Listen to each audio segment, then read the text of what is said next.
Tuhan dapat memakai pergumulan. Salam sejahtera untuk kita sekalian. News Blessing kembali hadir untuk kita sekalian. Saya rindu mengajak kita sekalian kembali belajar dari prinsip firman Tuhan di dalam Kisah Para Rasul pasal yang ketiga. Saya akan bacakan ayat yang ke-6 mulai. Tetapi Petrus berkata, emas dan perak tidak ada padaku, tetapi apa yang kupunyai kuberikan kepadamu. Demi nama Yesus Kristus orang Nazaret itu berjalanlah. Ayat yang ke-7.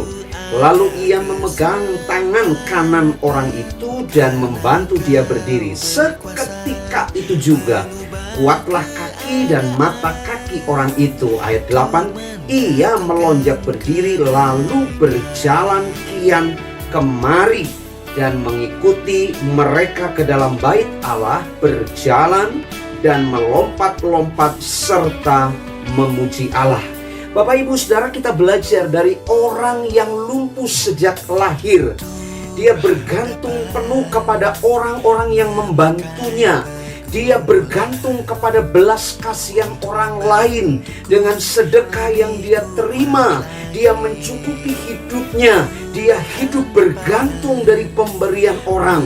Tetapi ketika Petrus melewati dia, ketika Petrus hendak masuk bait Allah, maka orang ini menatap Petrus dengan sebuah pengharapan. Ketika Petrus berkata, lihat pada kami, ada satu pengharapan, siapa tahu dia bisa mendapatkan sedekah dari Petrus dan Yohanes yang lewat di situ.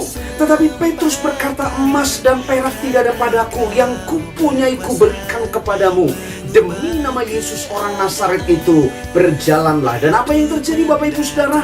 Orang yang lumpuh sejak lahir ini mengalami mujizat Tuhan, mengalami pertolongan Tuhan. Selama ini dia mungkin berpikir bahwa hidupnya, dirinya tidak mungkin akan mengalami kesembuhan. Dia tidak terpikir ke arah itu karena dia lakukan tiap hari. Dia meminta sedekah, tetapi mujizat Tuhan terjadi atas hidupnya. Dan apa reaksi dari orang yang lumpuh dan disembuhkan? Ia berjalan kian kemari mengikuti Petrus dan Yohanes sambil melompat, dan kalimat ayat firman Tuhan berkata, memuji Allah.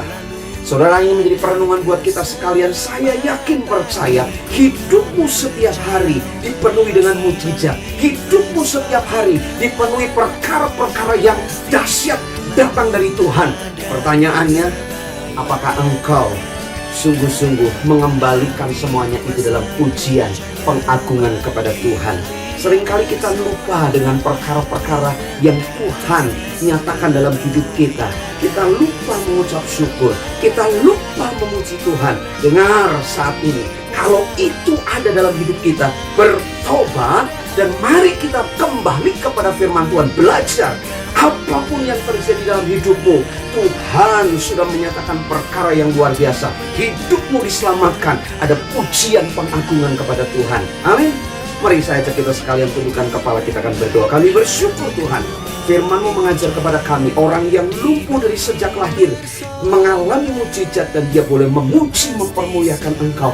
Terlebih dalam hidup kami Tuhan, kami percaya, kami yakin bahwa hidup kami sudah ditebus. Hidup kami sudah menerima anugerah keselamatan di dalam Kristus Yesus Tuhan.